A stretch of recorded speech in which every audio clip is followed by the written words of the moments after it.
어려워도 그냥 이렇게 한 개 듣고 한 개 흘린다는 기분으로 우리 주도를 정말 운동하고 있잖아. 정말 그지? 그러니까 선행학습한다는 기분으로 하면 될 거예요. 저 사주 하나 올려보세요. 머리 조금씩 합시다.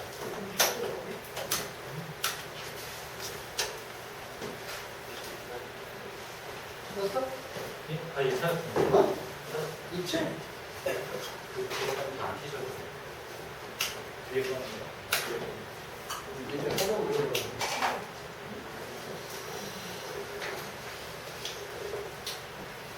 아, 머리 아파. 나는 아스피린보다는 대본이 있는 것 같아.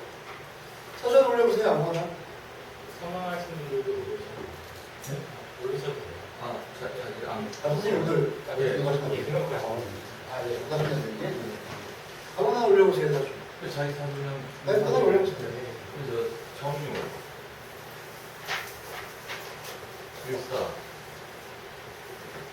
을미, 개미. 저희 실례지만 나이가 어떻게 되셨나요? 고치는 분이요. 쉬운 넷 되시는 거예요? 이 우리나라에. 이제 저이 시간 맞냐? 의견 내봐. 저 선생님은 안 믿는 건 아닌데 네. 나이 드신 분들 시는 기본적으로 한번 체크하고 아, 네. 오거든요. 미시가 맞겠어? 예? 의견 내봐.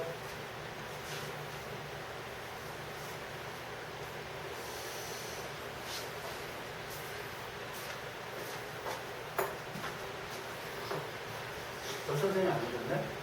수원 선생님, 네. 이사주가 미시가 맞을 것 같으세요? 후보 중에 문제를 체크를 했을 때 네. 문제가 있으면 후궁에 어떤 문제예요? 이렇게 유결이요? 예, 민재 의견은?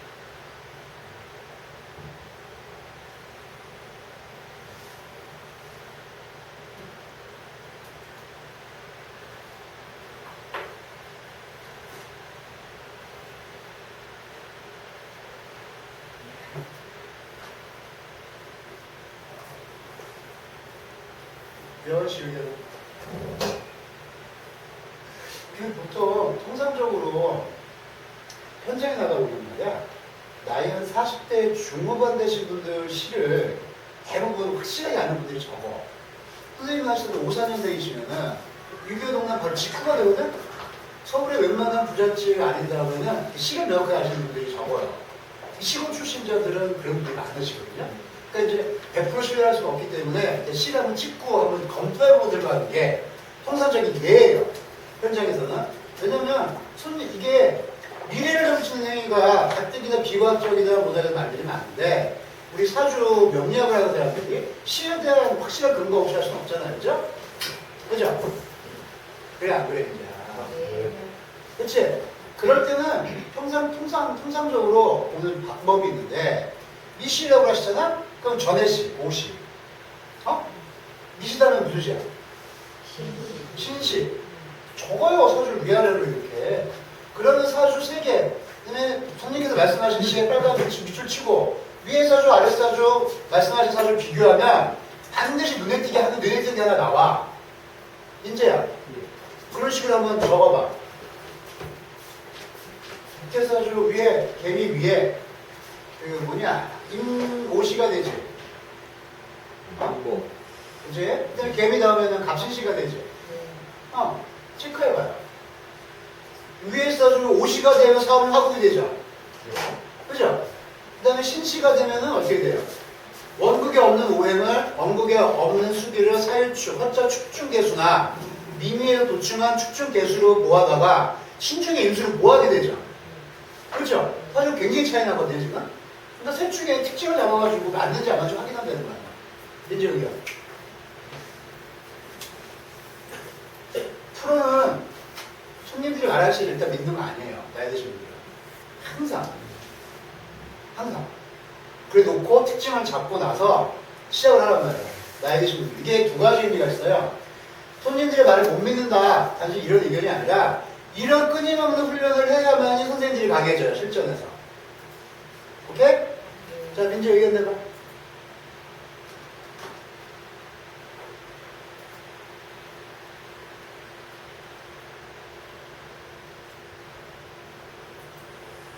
선생님이 좀 직접 모시나요?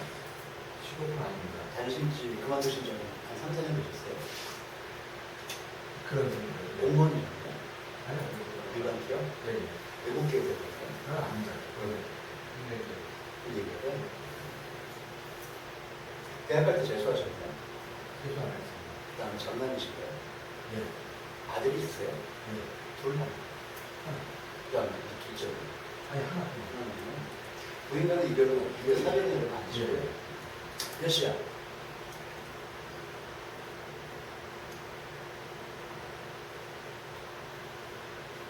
실시 아니에요.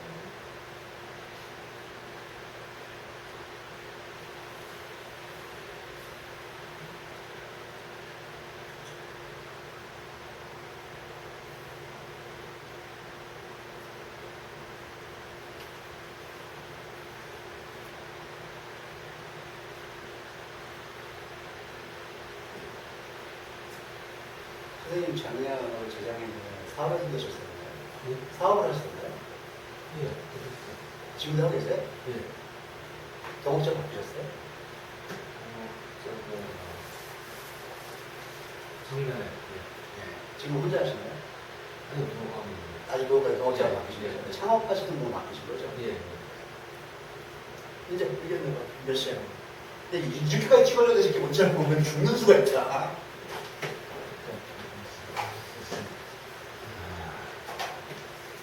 이시의 개혁성도 부정할 수는 없는데요, 선생님. 사망불거사 신지의 가능성이 부정할 수는 없어요. 이거는 확실하게 알려요. 제가 말씀드렸나요? 예. 제가 이제 인터넷 무슨 뭐 여러 가지 프로그램 있잖아요. 네. 사주 프로그램. 예. 거기 이렇게 넣어보면 각신으로 나오는 경우가 많아요. 그런데 태어나실 적이 없으시죠? 3시 15분. 쓰시군요. 근데 예. 누가 저기 그 서머타임까지 제대로 가능한 프로그램이 있다고 해서 그걸 주셔갖고 그걸 보니까 기밀이 나와요. 자, 제가 이제 설명을 드릴게요. 개미하고 갑신시하고 제가 지금 말씀드린 조건을 60도에 돌리면 흡사한 조건이 떨어집니다. 장난가지라든가 뭐 이렇게 끼워 맞추면 할 수가 있어요. 왜 그러냐면 여기 도충한 축토가 있거든요. 그죠? 그 다음에 여기에 도충한 축토가 있어요. 신시로 내려온다고 하더라도 이 축대에 준비된 설라지지만 이 축토 때문에 충이 화자로 충명의 현상이 계속 일어나요. 그죠? 근데 문제는 포인트는 뭐냐면 이게 정을 개가 되느냐 정을 갑이 되느냐에 따라 가지고 관운의 향방에서 큰 차이가 납니다. 관운의 향방에서. 47 이후가 되면 40년이 되면 신중의 격음이 간목과 암합을 치죠. 을목과 암합을 하죠. 어제 배운 거잖아. 명함하고 해 안 해? 해요. 그러면 경금이 사라져 안 사라져? 사라지면 을목이 마땅히 누려야 될 경금의 덕이 나한테 오지 아니냐고 월간 경금과 한번 사라지는 경금이 상이 생기지. 그러니까 관운의 이탈이 생기 안 생겨? 관운의 이탈하잖아. 그래 안 그래?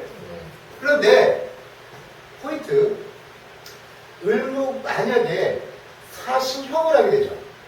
그럼 경금이 뛰어가지고 을목이 경금을 바뀐 거 아니에요? 그렇죠?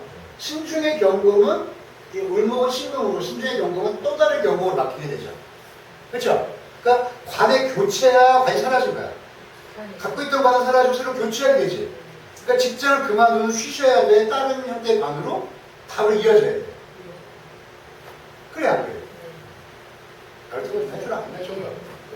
그렇지? 그럼 그 타이밍을 언제 잡을까? 그러니까 그러니까 그 사신형으로 여기 있는 경금이 이탈해가지고 또 다른 형태의 관으로 바뀌는 것을 어떻게 잡을까? 타이밍을 언제 잡아? 내가 금교실 갔을 때 47세부터 따졌을 때 막아준 거 아니면 몇 살씩 더해가자고 그랬어요. 막아준 거 더해 3년 남았어요. 50이면 올해가 54대신 거지. 작년에 53대신 거지. 그치? 기출년에 53대신 거지? 그러면 무자전에 52대신 거지. 정예년에 51대신 거지. 병술년에 50대신 거지. 병술, 무자, 병술, 정예, 양년 간에 직업적인 움직임이 있을 수 있어, 없어? 그래서 내가 사업을 그만두신 지 한 3, 4년 되셨겠네 했더니 맞다 그러셨지. 그럼 정예년에 사회충, 사신형 동할 때 경금의 향방이 움직여, 안 움직여? 움직이지? 아, 그래, 안 그래? 그치? 이것이 사라져서 금이 되면 관적인 움직임으로 감목과 의탁하여 등나간까지 예. 동업자를 만나 사업을 시작할 수 있어 없어? 맞아요. 있지? 예. 근데 이 감목은 갖고 있는 경험을 가지고 미중정화 벽가빈정을 짜니 나한테 도움이 되는 동업자야? 아니면 나왔을 때 사업을 시작할 때 내가 의지할 수 있는 등나간다 의지할 수 있는 동업자를 보고 나왔으나 막상 현상을 돌아가면 자신은 우리 선생님과 동업을 통해서 공동의 이익을 이루려던 게 아니라 목적이 달랐던 거지. 갑이라 최초의 동업자는 선생님의 의지나 목표가 좀 다른 일을 하고 싶어 하겠다고. 그치? 그러면 기축년에 기토가 들어와서 감목을 합하려는 속성이 생길 때 갑기가 통하면 4월 모토는 토기는 화기와 신용성을 같이 하지. 장래에 동업자의 교체가 이루어질 수 있어 없어? 있어 없어? 충년이지. 충년이 하면 축중에 사는 건지 충년하지. 사실 금국 잡지. 그렇지? 그러면 첫번째 감목되지. 그리고 관에 국을 짜주고 지지에서 충리형을 돌리게 되면 비견지 미중에 을목의 통고 유인한 통건체의 미중으로 건드려주니까 기토가 개거돼서 감목이 사라진 상황이 만약에 생긴다면 장래에 동업관계의 변화가 있을 수 없어야 되겠어. 이게 자연스럽지. 물론 개미씨를 잡아도 이런 통면이 불가능한 건 아니야. 불가능한 건 아닙니다. 하지만 요게 좀 매끄럽단 말이야. 그래 안 돼. 그치? 그래서 내가 그러면 개미씨를 잡을까 갑신씨를 잡을까 술사를 순간 당황하게 돼. 그죠? 근데 내가 아까 질문했을 때 아들이 분명히 있을 때 그랬고 둘째가 없다 그랬죠. 그죠? 그러면 갑신씨의 방점을 찍는 거예요. 부인의 자궁에서 아이가 날아가는 게 관은 자식이잖아. 그렇잖아요. 그렇죠. 근데 이 관이 항상 떠가지고 올르고 사라지는 걸 볼 수 있거든. 그러니까 자손을 많이 두는 장남사주는 아닙니다. 두 번째, 이 사주가 억울한 장남을 해가지고 유년기에 축토 있을 때 어려서 누이나 그러니까 누나나 위에 나이 많은 형이 있으면 반드시 어려서 죽어요. 그래서 이게 약간 억울한 장남사주로 우리가 그쵸 덕신시거든요. 그래서 설사는 우기는 거 아니야. 손님하고 우리가 싸우지 말고 개미라고 우기시면 개미라고 적어놓고 갑신의 심리라면 갑신이라고 적어놓고 순간 돌리는 거야. 그치? 그리고 작년에 기축년에 축축미사명들 어쩌고 했을 때 작년 추석 때나 운영부관령에 10월 이후에 동업자가 바뀌고 올해 연초에 세팅되고 해가지고 올해는 또 새로운 이제 되겠지. 그럼 이제 고사관이 맞으면 갑신시의 가능성이 높다 해서 마음속에 방점을 찍고 이제 송변 들어가서 상담을 임하는 거야. 콜? 알아들으시겠어요? 어? 사주 하나 푸는데도 남의 돈 받아보기 쉬운 게 아니야. 항상 염두에 두고 보란 말이야. 오케이? 알겠어 모르겠어. 이 과정을 배우시게 될 겁니다. 결국 육친출을 통해서. 이 과정을 배우시게 돼요. 근데 현장에서 사람들이 좀 약간 간과하는 게 있는데 이 육친출은이요 가장 고급스킬이에요. 아막, 명아막, 형충이야. 그다음에 사주의 전체적인 이제 강력을 잡아가지고 어떤 것이 날아갔을 때 타격이 크고 어떤 것이 날아갔을 때 타격이 약하고 이런 전체적인 강약까지 그 다음에 금융화실상 형충의 어떤 스킬, 아주 세부의 스킬까지 한꺼번에 아우러져야 나오더라고요. 유치출입니다. 어떻게 잘 아시겠죠? 그러니까 좀 근데 이번 강의는 우리 이제 한 2년차 이상, 3, 4년 이상 되신 분들, 2년 이상 되신 분들 우리 문화들을 위해서 강의라서 조금 어렵게 진행돼요. 그러니까 우리 선생님이 처음 하실 때 선생님 실력을 가늠을 못해요. 어디까지 올라오셨는지. 그래서 일단 우리 문화 선생님들 기준으로 끌고 갈 테니까 중간중간 궁금하신 거 있거나 해주셨으면 바로 질문하실 겁니다. 자, 어쨌든 선생님 사실 올리신 분이 지금 뭐가 궁금하십니까? 저요? 예. 저희가 그 사업을 하니까 예. 아무래도 저 대운이 제일 궁금하다. 이 사주가 재고는 꽤 좋은 사주를 보시면 됩니다. 재고. 이제 이거 선생님이 개미씨가 되는 거니까 재고는 좋게 볼 근거가 없어져요. 재고는 좋게 볼 근거가 없어지고요. 고추나 미중, 이 축중에 신금이 별 개고기 때문에 이걸 이전 취하하거든요. 이전 취하라고 해가지고 이전 취하하게 되면 선생님이 관이 꺾여요. 그러니까 꺾인다는 문제가 어떤 형태로 들어가냐면 내 발로 내 한계를 깨닫고 내 스스로 나와주냐 아니면 미련밖에 뻗다가 그만두는 일치가 돼요. 근데 제가 생각하기로 갑신시의 방증이라는 게 선생님이 47이나 46, 47 이후에 관운이 거의 다 됨을 본인이 인지하여 준비해서 나온 걸 보여주거든요. 잘렸다는 느낌보다는. 그리고 이제 갑신시의 가능성이 되게 높아져요. 물론 상황이 우리가 뭐 있으시겠지만 전체적으로 무방비로 당했다는 느낌은 안 들거든요. 근데 개미시가 되면 약간 그런 느낌이 강해지죠. 그 다음에 재운의 결정이 낮아져요. 근데 이제 갑신시가 되면 원국에 재성은 밑에 하나밖에 없게 되는데 아주 청이로운 게 사유 해가지고 40년이 걸리잖아요. 끊임없이 임수가 개운한 상황이기 때문에 천간에 임묘제 빠진 개수를 둔 것보다는 문성이나 인성운이 괜찮아. 살아있게 되기 때문에 그 버는 능력 이외에 올해 내년 이후로 돈이 모이는 형식일 겁니다. 그러니까 갑신시를 보게 되면 선생님이 일을 하신 것만큼 돈을 버는 능력에 문제가 없게 될 때 그 번 돈이 쌓여서 내 주머니에 쌓여서 재산이 굳어지는 운이 제대로 느껴보지 못했던 느낌이거든요. 요거는 갑신시 이후에 등나방과 빠시면서 이루어지는 거거든요. 그래서 동업의 형태로 가시게 되는 거죠. 근데 이게 한 50, 한 7, 6 이후로는 독자적인 사업을 가지게 흘리거든요. 그러면서 잘 살 것을 보여줘요. 그러니까 재우도 꽤 괜찮으신 거죠. 다만 재테크와 연관해서는 선생님이 사적으로 보시지 마시고 무조건 부인 되시는 분의 의견에 따르시는 게 합리적이실 겁니다. 선생님은 버시는 능력에 내가 의심을 전혀 안 하는데 굴리는 능력이 제가 약간 아니 늘 큰 돈이 들어와요 주기적으로. 근데 그거를 제가 지키지 못해요. 그러니까 그건 이제 어쩔 수가 없어요. 뭐랄까. 그러니까 선생님의 재운이 좋은 건 사실인데 버는 측면에서는 근데 이제 그것이 굳어서 내 돈이 되게 되는 측면에서는 굉장히 어리숙하거든요. 거기다가 이 사람의 특징이 뭐냐면 어쨌든 4월에 화국을 짠 것처럼 여기 숫자 5화가 있으니까 정화가 있고요. 화국을 짠 것처럼 때는 이 개수가 굉장히 이제 중요해집니다. 그래서 술사한 입장에서 개미씨를 봐주시면 요거가 계속 생겨요. 아 이거 괜찮아. 근데 개미씨를 보게 되면 두 가지 한계가 있어요. 임묘제에 빠져있다는 거. 그렇죠? 임묘제에 빠져있다는 거. 허자 사중에 무토 개고되면 계속 날아가요. 무게가 화가 되니까. 뭔지 형충이 몇이 되나? 그러면 어떻게 되느냐? 선생님은 거신 그런 수입에 비해서 모이지 않았다는 느낌이냐? 집 날렸냐는 느낌이에요. 집을 날려본 적이 있느냐? 예, 이 느낌은 되게 커요. 근데 이게 차라리 나아요. 이거는 집 날리는 정도가요. 그냥 망했다는 느낌이에요.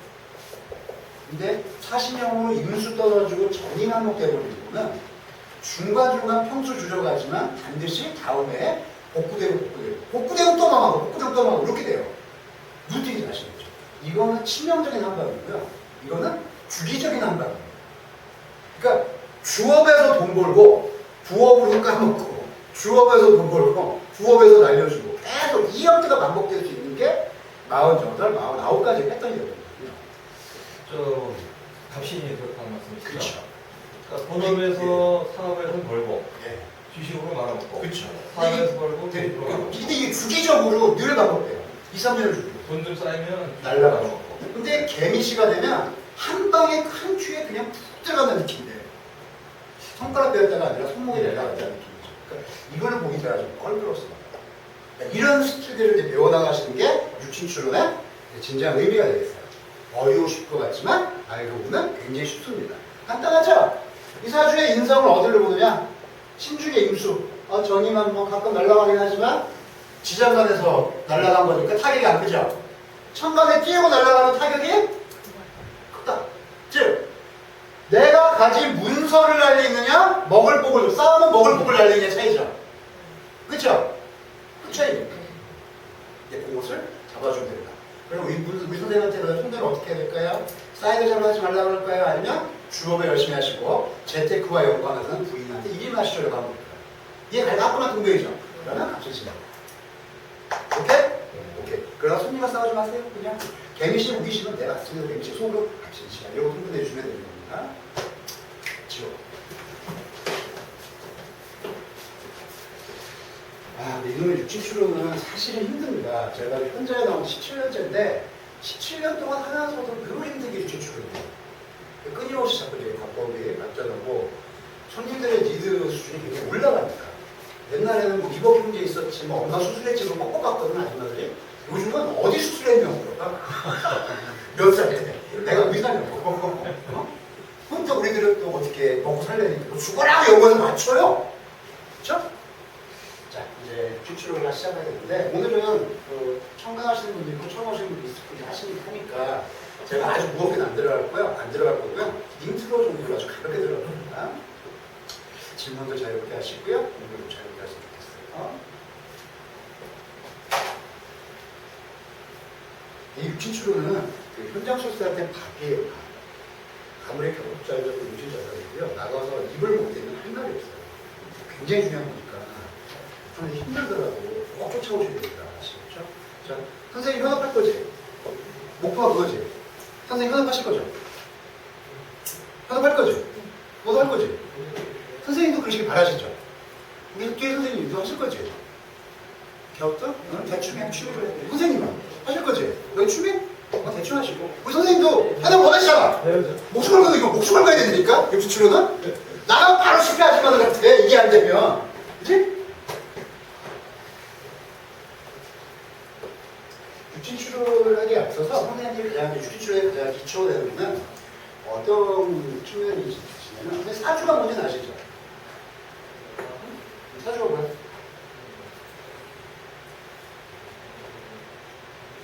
유진아, 왜 막내? 왜 한 달짜리? 너 들어오지 한 달 됐지? 사주가 뭐야?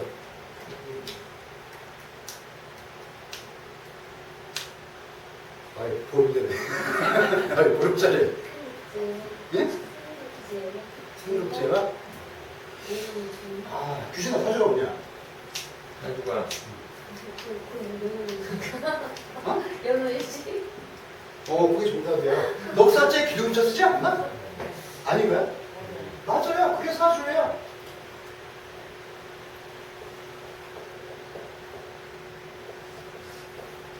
연월일시를 써가지고 넉사째 기둥을 써가지고 내 연월일시랑 내 기둥을 잡아서 천간의 내자, 지지의 내자 플러스 팔자가 되죠. 그래서 이게 사주팔자가 되는 거예요. 그쵸? 그럼 술사들 뭐 하는 사람들이냐? 이 8자를 이미 읽어주는 사람, 리딩하는 사람이에요. 리딩하는 사람이죠. 그쵸? 여기서부터 시작하시는 거예요. 여기서부터. 자, 우리가 외국어를 배울 때 제일 먼저 뭘 배워요? 알파벳. 정답이에요. 우리 문법 같은 거 먼저 안 배워요. 그죠? A, 기억력 디귿 이런 거 배우듯이 ABC 배우고, 응? 이렇게 배우죠. 그 다음에 뭘 배워요? 간단한 회화 배우고, 그쵸? 그 다음에 단어 외우고, 그 다음에 문법 들어가죠. 아주 고점이 문법 들어가잖아요. 그쵸? 그래서 사주를 외국어에 비유했을 때 문법을 먼저 배우실래요? 독해력, 단어를 먼저 배우실래요? 네, 그거예요. 복잡한 문법적인 구조 이전에 그 단어를 먼저 배워요. 그래서 사주를 배우고 제일 먼저 배우는 게 뭐죠? 비식재관인을 배워요. 오행의 생극재관을 배우죠. 그렇죠? 그렇잖아. 그 다음에 가장 기초가 되는 그래서 보면 비식재관인 자체가 그 육친출운의 가장 기본이에요. T가 뭐야? 어? 죽을래? 나는 일간이지. 씨. 비거부, 친구, 형제, 동업자. 그치? 아이, 보름. 네. 식이 뭐야? 먹는 거예요. 아유, 똑똑해. 보름짜리 치워. 더. 아이, 한 달. 식이 뭐야? 힘 빼는 거. 잘했어. 보름 조용히 하고, 한 달 얘기해봐. 식이 뭐야? 힘 빼는 거? 또. 수호 선생님, 식이 뭐예요? 어? 식! 자연적인. 육친하잖아, 우리 지금. 그러면은. 식. 식주도 되고요. 예. 내가 저기 생산되는 거. 할머니잖아. 네. 식 할머니 아니야? 우리 육친 배우지? 네. 할머니, 고모, 삼촌, 외삼촌, 나, 내 동생, 엄마, 아빠 이런 거 배울 거 아니야? 식이 뭐야? 내 새끼 아니면 할머니. 그치?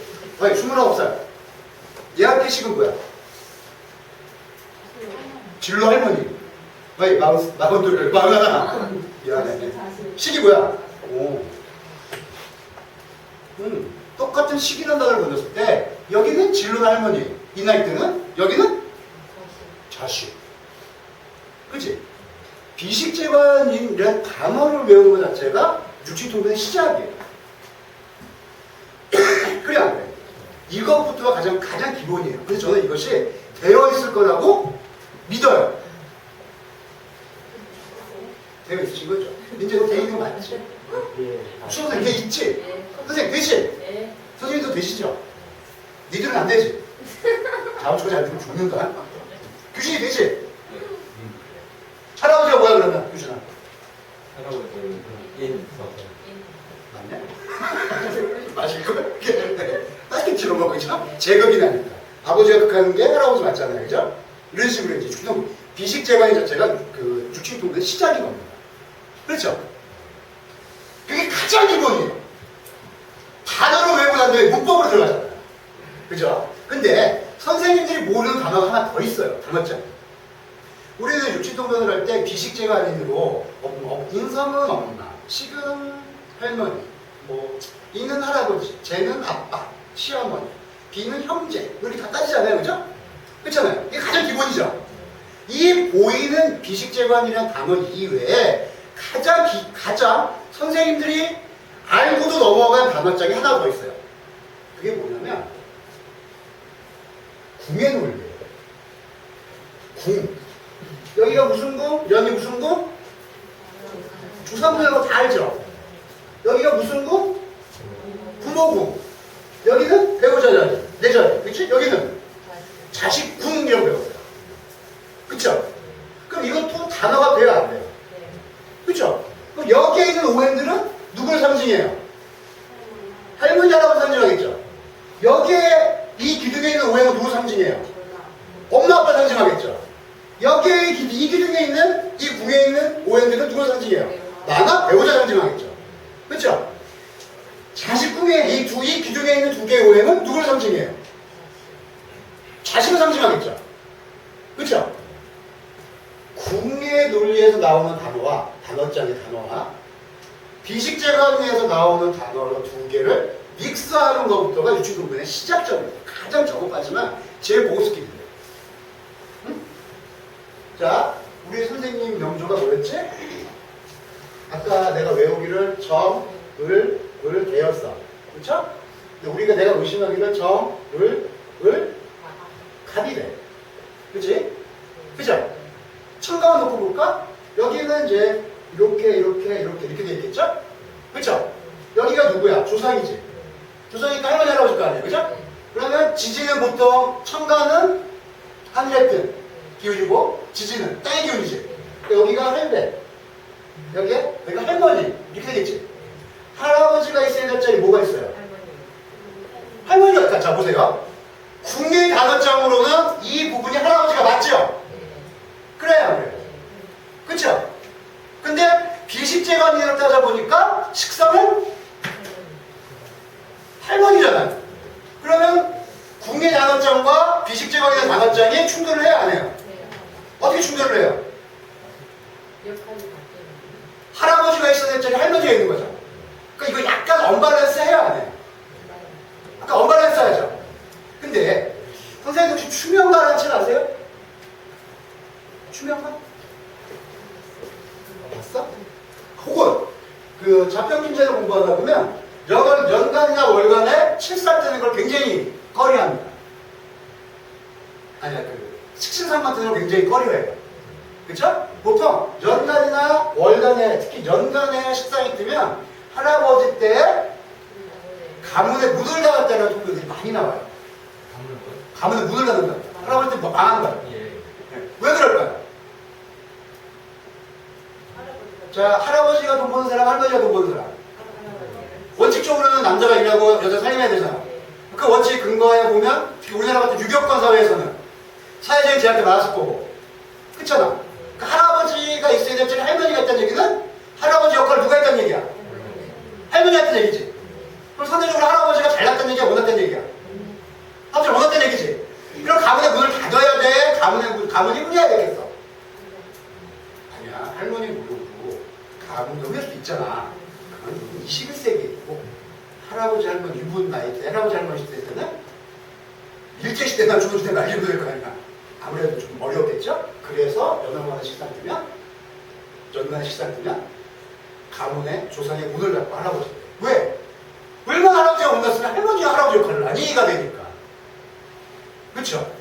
네. 선생님들이 흔히 들어보던 이런 통변법에 가장 기본이 되는 게 궁예 단어장과 비식재관인의 단어장이 믹스됐을 때 나오는 주치통변이 가장 기본이에요. 그죠? 그 다음에 선생님들 또 공부하다 보면 이런 구조 있어요. 월간에 비겁 뛰면 객지 떠나? 아니, 고향 떠나? 객지 가고. 그죠? 일단, 월간에 비겁이 뜨면 어떻게 돼? 고향을 벗어나서 객지에 나가고 가잖아. 그죠?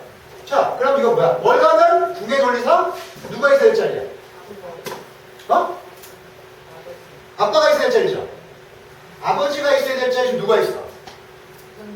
형제가 있지. 형제, 그 다음에 친구 혹은 경쟁자가 되지. 아버지하고 경쟁 구도를 이룬단 말이야. 아버지하고 나하고 경쟁 구도를 이뤄.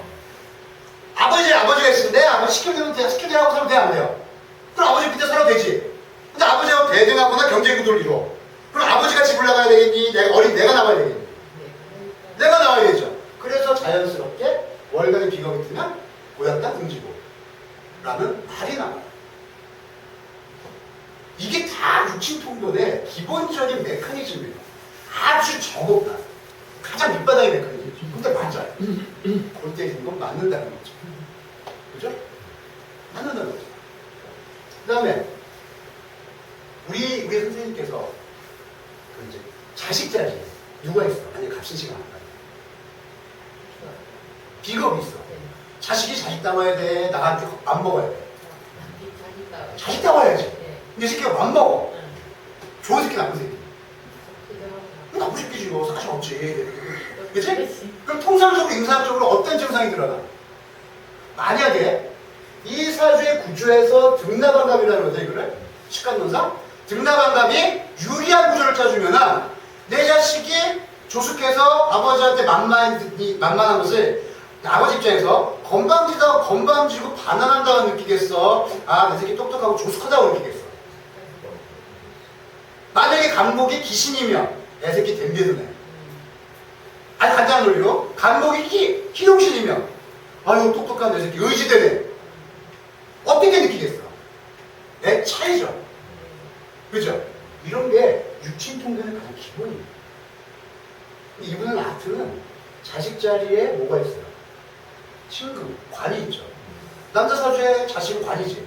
자식 꿈에 관이 있으니 자식 보기 그러니까 내 새끼가 자기 있어야 될 자리 있어 없어? 그러니까 자식 자리를 지켜주는 좋은 자식 안 좋은 자식? 좋은 자식이지. 어떻게? 만약에 둘이면 큰애는 댐비고 둘째는 그냥 자기 자리를 지켜주는 초자.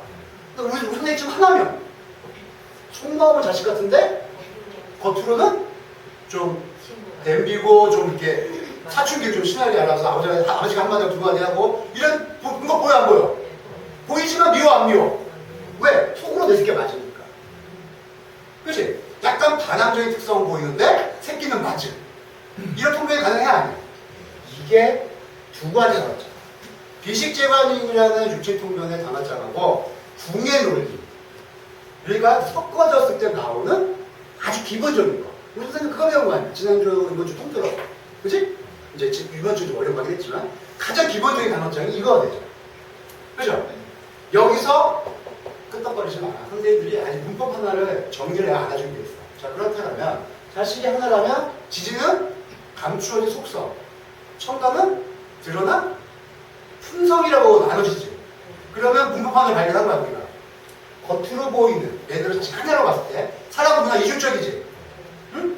겉으로는 대들고 독립적인 양상은 보이지만 속내는 혹은 그 안에 천성, 우리 선생님 자식의 천성은 진짜 자식다고 어리고 그런 특성을 보인다는 겁니다. 보인다. 라는 문법 하나 생기지. 청가는 보이는 특성을 잡아내고 지지는 보이지 않는 속마음이나 천성을 잡아내는구나라는 문법 하나가 생겼어, 안 생겼어? 이렇게 하나하나씩 배워가지고.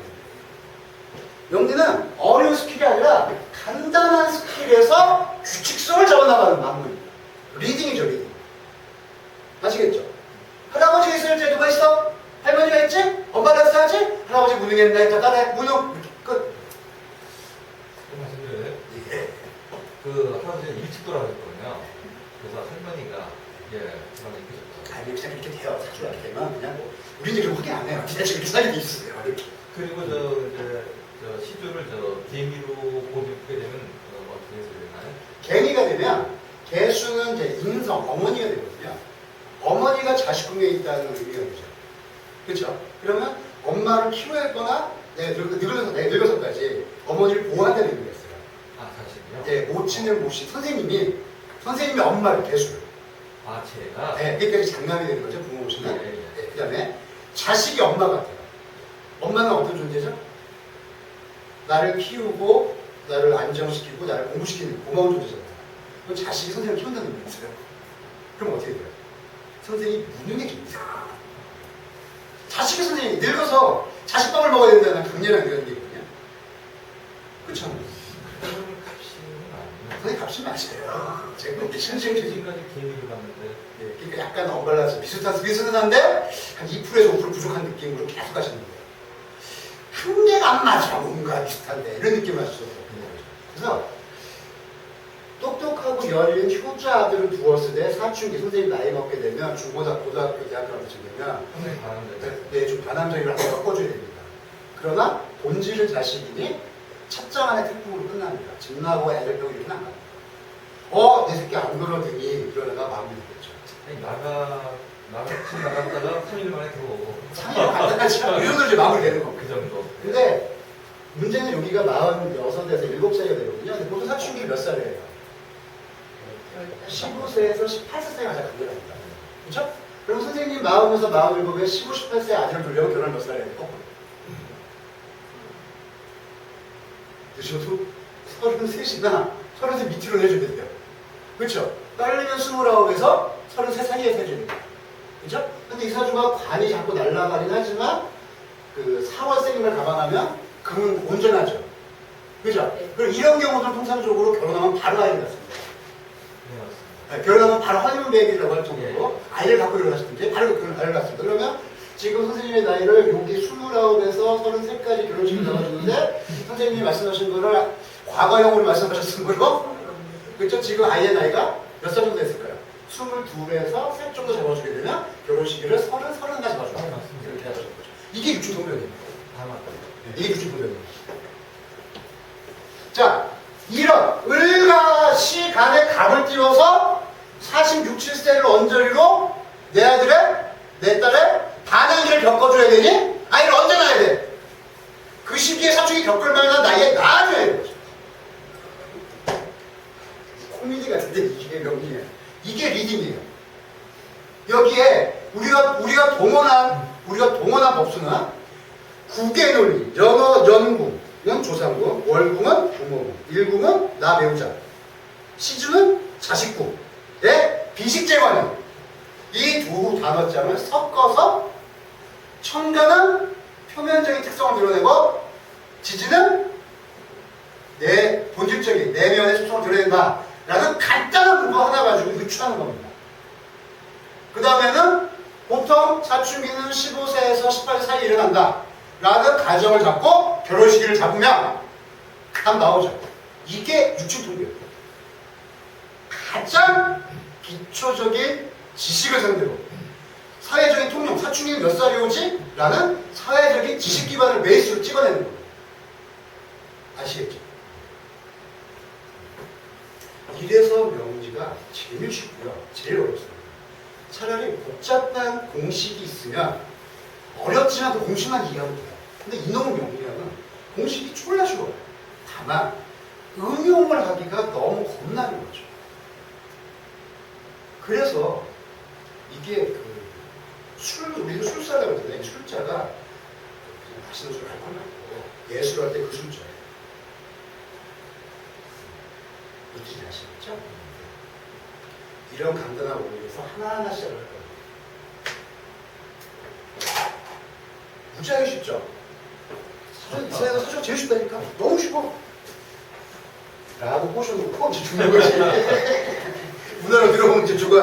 까짝까짝 피 말르고 못 알아듣겠구만. 이렇게 하는 거죠. 근데 저기 제가 말씀드렸는데 근데 저 연간에서 할아버님이 그때까지 행동이 됩니다. 문했다. 근데 문보다는 이제 일찍 도와진 거. 그거는 이제 술색 영리한 그냥 분명을 듣지 그냥 점잖게 표현을 그냥 할아버지가 제 역할을 못 하셨네요. 네. 근데 그건 뭐 맞고, 네. 근데 저 아들놈 그 사실 해주신 것도 아주 정확하고. 근데 이제 제가 월간에 똑같이 의리인데, 저 이제 아버지 사는데 저게 아버님하고 저하고 제가 일찍 네. 집에 나와야 된다. 네. 그렇게 해석하신다는 말. 그렇게 살 수도 있고요. 예. 선생님과 자녀분 관계 있죠, 지금. 아드님 관계 있죠. 선생님 아드님 관계. 예. 왜 똑같다고 해석하셔도 돼요. 성장기에, 저하고. 성장기에 안 맞으셨겠구나. 그 해석을 하셔야 돼요. 그렇죠. 예. 지금하고 선생님 자녀분은 예. 선생님이 싫어서 죽나가셨네요 라고 해석해도 되고 사춘기를 심하게 겪으셨네요 라고 완화해 해석을 했잖아요. 이렇게 선생님과 아버지 사이에 겪거든요. 이렇게. 그렇죠. 그 시나리오는 사춘기가 심하셨네요부터 너 가출했지까지 그 정도를 잡아나가는 거는 이 사실 그릇을 잡아나가는 거예요. 요거는 이제 조금씩 고급 스킬들이 고급 문법들이 들어가면서 첨예하게 좀 이렇게 아주 세밀해지지만 아주 러프하게 볼 때는 독립적이 없네. 이 작업으로 이제 요약 정리되죠. 뿔뿔이였네, 뿔뿔이. 뭐 그런 느낌이라고 봐도 되기는 하는데 뭐 이런 거죠. 하지만 4월에 태어난 을목이 간목과 을목의 비겁을 버거워하게 버리는 법수가 있지 아니하므로 골육간의 정은 끈끈하다고 하죠. 그러나 살아가는 과정에 트러블은 많았겠구나라고 동시에 이루어주죠. 이러시는 거죠. 내심은 그렇지 않은데. 그렇죠. 들어는 좀 애매하게 트러블이 있었어요. 그렇죠. 내부적인 스킬을 절대 다 잡아주는데 아주 굉장히 단순한 두 단어짜리 조합만으로도 이러한 툴이 보인다는 거예요. 그러니까 실제로 굉장히 간단한 법칙에 의거해서 용감하게만 연기돼요. 그리고 나서 아주 러프하게 시내를 잡아놓고서 왼수여가 됐다, 뭐 속마음 좋았다까지는 이제 하나하나의 문법적인 거, 하나하나의 법칙에 우리가 강해지면서 세밀해지는 거죠. 하지만 이건 툴은 안 되는 거예요. 질문.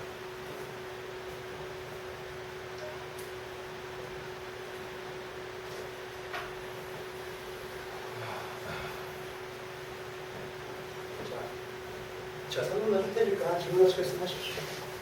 이제 일이 좀 고장난 것 같다. 이쪽이 나아지는 거야? 이쪽이 나아지는 거야? 이쪽인가? 치워봐. 제가 교재가 없어요. 이제 교재는 이제 주로 제가 강의를 하고 나면 제자들이 이제 강의 내용을 이제 그대로 적어가지고 이제 강의록을 남기거든요. 저는 교재를 안 만하는 생각이에요. 그러니까 교재가 되면 지식이 죽어요. 그 시점으로.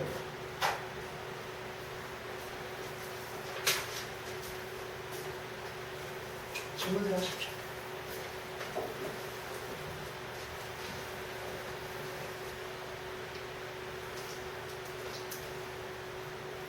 잠깐 제 질문만. 괜찮습니다. 죄송한데 아까 선생님 말씀 중에 56, 57 정도 되면 지금 공학 상태에서 벗어나서 국가적으로 움직일 수 있겠다 이러셨거든요. 56, 57. 그건 어떻게 해요? 어떻게 읽는 건데요? 네, 56, 57은 앞으로 23년도에 제가 내년에 제가 대원이 바뀌거든요. 그게 배운 수는 제가 안 봤고요. 네. 선생님 같은 경우는 실무적인 사람 다루는 능력을 가지고 선생님이 조금 낯설은 업계에 진입하신 것 같거든요. 제 사업 형태가. 지금 현재요? 네. 예. 일단 어떤 사람 인맥, 그다음에 사람을 돕는 관계능력, 기획능력, 추진력을 가지고 선생님이 못다뤘던 전문적인 지식이 있는 업계가 아닌 좀 다른 업계로 진입하시는 느낌이거든요. 최근에? 예. 그래서 동업자가 선생님한테 현 업계에서의 어떻게 일을 하면 되는지, 어떻게 일을 잡아나가면 되는지에 대한 업계의 정보만 선생님이 습득하시게 되면 선생님이 갖고 있는 일덕과 사람을 만나나가는 기본적인 처세가 워낙 훌륭하시고 혼자서 영업이 가능할 정도로 자리 잡으실 것 같아요. 실제로 훌륭해요. 네? 실제로 훌륭해요. 선생님은 선생님이 가지신 능력은 한두 명의 주문한테 충성을 바치던 40대 중반까지의 능력에서 두루두루 척을지지 않는 그 처세 능력이 뛰어나신 분이거든요. 이제 그것들을 활용해가는 방법은 뛰어나신데 구체적인 업의 전문가라고 보기엔 약간 좀 부족한 맛이 있어요. 그래서 선생님은 운영과 기획과 운영에 어떤 장점이 있으시고 그것에 선생님의 동업자는 그 현업에 대한 업계에 대한 정확한 정보나 스케일, 기술이 있는 사람이고 경력이. 네, 경력 있고 이런 조합을 확률이 높거든요. 근데 그런 2, 3년 정도면 선생님께서 필요한 경력을 노하우를 취득하시면 혼자서 독자 선정이 가능해지시죠. 그게 올해 포함 2, 3년 는 거죠. 특정한 지지가 들어올 때는 말씀하시는 건 아니고요. 그건 아니고요. 선생님 패턴이 그렇습니다. 예. 선생님의 업을 밑에서 보면 유, 사, 미, 신으로 가게 되면 전공대로 직업이 풀렸다는 느낌보다 선생님도 학업보다 재수를 누르는 이유가 목과 통명의 수재명을 논할 수 있는 사람인데 18세 이후 국민 불법직이 됐거든요. 학업이. 목과 통명의 수재명, 원래 내일 조시사를 못해도 되는데 18세 이후 약간 불법직, 학업이 좀 불법져가지고 예. 원하는 바를 성취하지 못할 수가 있거든요. 예. 그래서 29이나 31 이후 결혼 후에 직장운이 새로 펼쳐지게 돼요. 그래서 선생님 패턴이 갈고 닦았던 원하던 길로 진입했다기보다는 주어진 상황을 잘 극복해낸 용주의 패턴을 보여주거든요. 예. 지금 사업도 그러신 거죠. 계획했던 건 틀어지고 현 상황, 새로 주어진 상황을 이겨내는 중이라고 보여지기 때문에 그것이 완료되는 게 한 2, 3년이 되거든요. 예. 선생님 패턴 그러니까 보여주죠. 여기에 구체적인 지지에 어떤 글자가 들어오느냐, 대우수가 몇이냐는 그 다음에 계산합니다. 예. 8자를 놓고 배웠잖아요.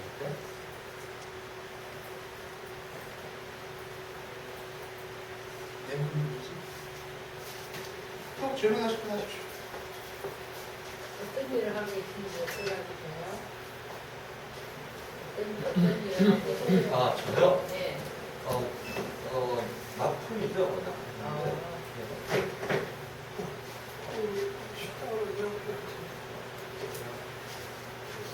시시의 가능성이 좀 높으시죠. 네, 안 말씀 듣고 계속 저는 개인이나 무슨냐 그랬는데 오늘 저는 이렇게 아주 입체적으로 해석해 주시는 건 처음이죠. 근데 진짜. 보니까 맞아요.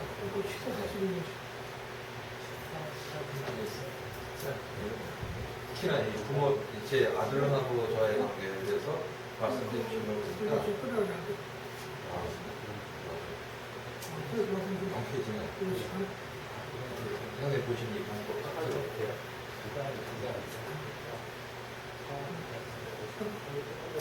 그리고 이제 여기 사춘기 때 상당히 반응이 돼갖고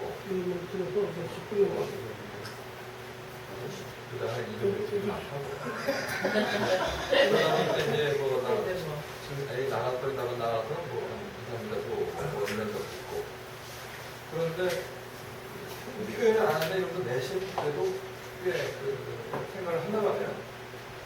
그런 걸다 이러시니까 제가 아드님이 선생님이 아니신 거예요. 예 맞습니다. 100% 생각을 안 해요. 그러니까 선생님도 선생님이 아버님 아니신 예, 거예요. 그러니까 아드님의 여운을 유치해보시는 영어식의 은혜의 법칙이었잖아. 성품의 아버지 닮았다. 하드웨어, 그 소프트웨어는 아버지 닮았냐. 골경이라든가 생긴 거 이런 것들은 하드웨어는 외탁을 할 왜요? 그치? 그렇잖아. 그래야 돼요? 거의 그렇게 다 돼요. 따르면 안 되죠? 둘 다 한쪽 다 닮을 수는 좀 없고 외탁을 해야 교가. 보통 그렇게 있는 거야. 외모하고 그 실제 성품이라고 그 양쪽 부모에서 관측한다고요. 그것도 맞습니다. 보통 뭐 하드웨어, 소프트웨어 이렇게 나뉘어지지 하드웨어도 5대5, 소프트웨어도 5대5로 나뉘는 경우는 좀 적어요. 하드웨어가 아빠면 소프트웨어는 엄마 쪽, 하드웨어가 엄마 쪽이면 소프트웨어는 아빠 쪽 이런 특성들이 있어요. 육신 추론에 이런 것들은 책에 안 나오는 거지만 현장 수사에 내가 경험상 경험하다 보니까 적어보고 그냥 반드시 이렇게 적용을 해. 그럼 대충 맞아.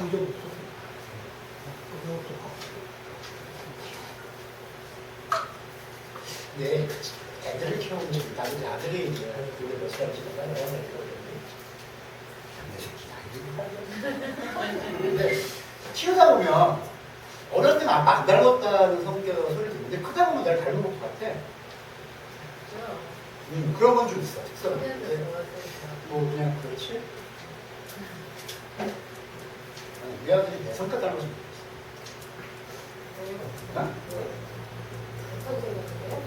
사회생활에 대한 느낌이 있다는데 사회생활에 대한 느낌하고 한데 특정한 어디 전문가가 되잖아. 실제 다 해결이 분명해. 우리 아들이 두루두루 흑격적으로 좀 먹고 들었으면 좋겠어.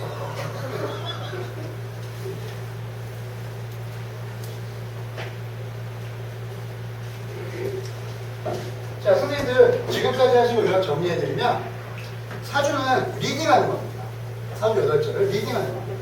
리딩을 할 때 우리가 외국어 배우듯이 처음 외국어를 배우고 뭐부터 배우죠? ABC 근데 가장 기초인 단어 배우죠. 그렇죠? 사주를 읽어가는 단어는 크게 보면 두 가지가 있죠. 뭐가 있다고? 비식재관이 있고 연주, 각 기둥에 따른 위치의 논리, 그걸 분배 논리라고 해요. 그렇죠? 규칙, 가족 관계를 읽어나가는 가장 기본적인 방법은 단어를 외우자. 첫 번째는 무슨 단어가 있다고? 비식, 재, 관, 인. 두 번째는 뭐가 있다고? 자리. 즉, 위치의 논리자. 그쵸? 이걸 우리 좀 고급스럽게 궁의 논리라고 해요. 조상궁이냐, 우모궁이냐, 자식궁이냐에 따라 궁의 논리. 그쵸? 플러스 어떤 문법에 하나 탄생을 했죠, 오늘? 간은, 천단은 표상을 의시하고 표면을, 표면적인 사항을 내보인다면 지지는 어떤 내면적인, 본질적인 어떤 특성을 나타낸다는 거죠. 이 두 개를 하다 보니까 간과 지는 이런 식으로 먼저 해석을 하는구나 라는 문법 하나 탄생을 했죠. 그죠? 이건 외우면 되는 겁니다. 이렇게 하나하나 단어와 단어의 조합 하다 보면 이런 아주 단순한 문법부터 하나하나 나오게 됩니다. 그러면 자식이 여럿일 경우엔 간이 첫째, 지가 둘째. 그럼 되겠죠? 자식 궁에 걸려보면 네, 비지발인으로 보면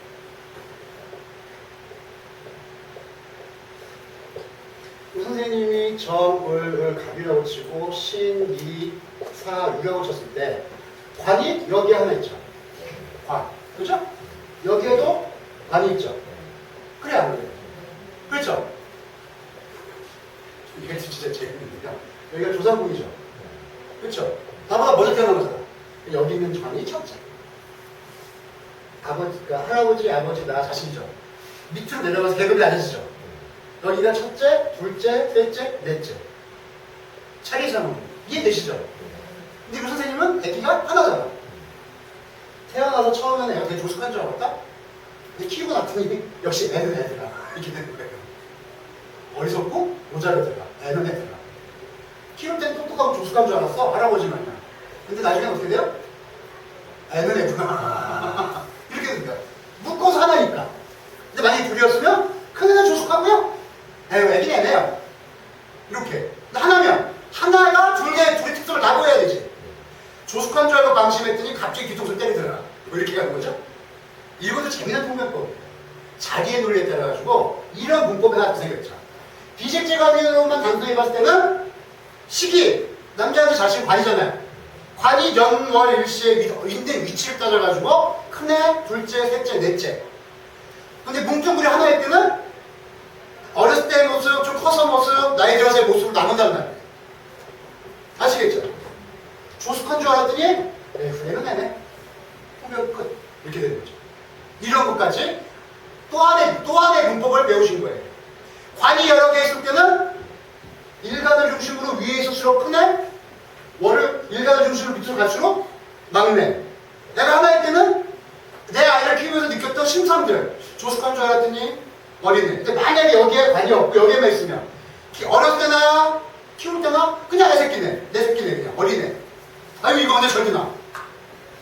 이렇게 구절 짜주면 천들인 줄 알았더니 바로 내집 때려준다. 이렇게 되는 거죠. 이렇게 되는 거죠. 그렇잖아요. 하나의 자식. 그 어렸을 때 영대인 줄 알았거든요. 아니 그 영재 그뭐 뽑히고 그랬어요. 예, 예. 그러더니 이렇게 되더라고요. 대신대로 예. 번호키 이렇게 하시면 되는 거죠. 그러니까 이게 굉장히 간단한 문법인데 간단한 문법일수록 맞아요. 자, 오늘 선생님들은 이걸 배우신 겁니다. 근데 이 지식이 만만히 볼 수 없는 게 추명가에 나오는 대부분의 자식을 판별하는 조숙한 자식을 주셨군요. 내가 참 나이 들은 어려워가 이거하고 이 원칙이 이 통분의 근거는 이거예요, 이거. 선생님 애가 둘이다. 그러면 조숙한 거 하나. 걱정되시죠? 요거 하나. 근데 애가 하나다. 어떡한 줄 알았지? 좋은 거야. 이 느낌 하나. 조숙한 줄 알았지? 아니야. 이 느낌 하나. 그잖아요. 아주 단순한 거예요. 단순한 거 찾아가지고 양식을 거죠. 지금 이걸 배우신 겁니다. 1시간여 동안. 1시간도 안 걸렸어요. 그죠? 선생님 동생 나면은 제가 다시 똑똑하게 돼요? 선생님이 동생을 갖다가 잘못 아시면 그 가능하지. 그러게 치우셔야 될 대가가 지금 나이가 있으신데 지금 나셔가지고 얘 장가 보내고 우리 선생님 80에 은퇴하셔야 돼. 뭔 일을 하셨다고 이런 여든까지 돈을 버셔야 되냐? 그냥 얘가 대충 키우고 은퇴하셔야지. 본인 인생 있어야 될 거 아니야. 그리고 아까 어차피 제 생각으로 공부를 했는데 아까 어떤 관계 연주 월주 설명하시다가 이랬을 때는 누나 위에 형제 하나 간다. 누가 먼저 갔다. 네. 그 경우는 좀 어떤 경우가 먼저 가는 군사를 거친 거죠? 이사주가 되면은요, 예. 이제 신중의 임수가 모친이 됩니다. 신중의 임수가 이렇게 계고가 돼가지고요, 정임한 목이 되거든요. 예. 예, 정임한 목이 돼서 날라갈 소지가 크거나 간섭변상을 일으켜 정글용으로. 그리고 모친이 선생님의 할머니죠. 모친이 선생님의 할머니 때문에 고생을 하시게 됩니다. 그러니까 할머니 때 고생했던 얘기는 선생님의 모친이 큰 며느리라는 얘기죠. 그렇죠. 예. 아니, 둘째 막내 며느리는 할머니 시어머니 때문에 고생할 일이 없잖아요. 예. 그 큰 며느리 역할을 하시겠죠. 네? 큰 며느리 역할을 하셔야 됩니다. 근데 실제로는 둘째나 셋째일 수 있는데 큰 며느리 역할을 하실 수 있게 되죠. 그 다음에 선생님의 나이를 감안하면 모친이 시댁의 시어머니 때문에 고생하는 경우는 아이 때문에 고생하십니다. 아이 때문에. 아이를 만들면서. 그래서 이 정도면 선생님은 여기에서 사하고 유하고 축을 부르거든요. 이거 화계의 글자입니다.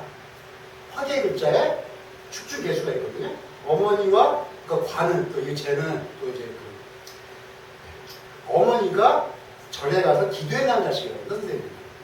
그리고 선생님 같은 경우는 역산이라서 거꾸로 들어서 낳는 경우도 있고요. 그래서 모친이 애 낳다 죽거나 유산하신 경우는 이렇게 됩니다. 그럼 이거 유출한 거죠. 근데 고부간에 상당히 안 좋았다. 어머니 고생 많이 하셨고. 예, 많이. 굉장히 많이 하셨고. 그러려면 보통 그런 건 이제 이유들을 찍어내는 거예요. 그냥 그렇게만 이해하시면 돼요. 좀 복잡한, 그건 이제 한 달차 끝나고 2달차 들어갈 때쯤은 이걸 이해할 수 있을 거예요. 근데 지금은 부족해 보시면 돼요. 지금. 그리고 이제 이 충리형을 하게 되면 흑설에 있는 축중 기토가 개고돼가지고 강고 날리거든요, 이렇게. 4월에 있는 이제 묵지가 돼가지고. 그럼 어떤 현상이 있냐면, 이 개수가 아버지, 선생님한테 축토는 제사 아버지였으니까. 아버지가 나의 형제를 하나 날리게 돼요. 아버지가 나의 형제를 날린다. 이 얘기는 아버지가 어머니를 임신시켜 놓고 어머니 자궁에서 애가 녹아난다는 걸 씁니다. 그래서 자연유산이고 인공유산 이런 것들이 무슨 일이 일어나는 걸 많습니다. 실제로는 이제 손 누이가 먼저 가셨거든요. 네, 그렇게 효성들을 잡아주죠. 그러니까 그런 겁니다. 유치동을 들어가면 기토가 감목을 날리네 어려서 아버지 가슴속에 엄마 가슴속에 무슨 자식 하나 형제 하나 있겠네 그렇게 가지고 네, 맞습니다. 네, 그렇게 가지고 근데 이게 사실은 명리학으로 되거든요. 육치통도의 형제, 육친통도의 형충이라고. 근데 이거를 너무 묻어갔다 그러면 사실 할 말은 없는데 사실은 가능해요. 읽어내는 게. 사실. 그런 거죠. 또 질문. 그래서 이제 선생님 어머니 같은 경우는 사주와 명리, 춘추라는 경우는 억울한 표현을 읽었고요. 아버님도 형제가 있어도 뭐 먼저 가신 형제가 나온다고 하죠. 선생님이 태어난 출신 배경을 감안하면 일제 후반기 혹은 6.25 언저리에 아버님이 젊은 시절 그것을 벌여서 사회를 하실 수 있을 나이시였기 때문에 뭐 우리나라 근현사를 감안하면 충분히 가능한 일이죠. 지금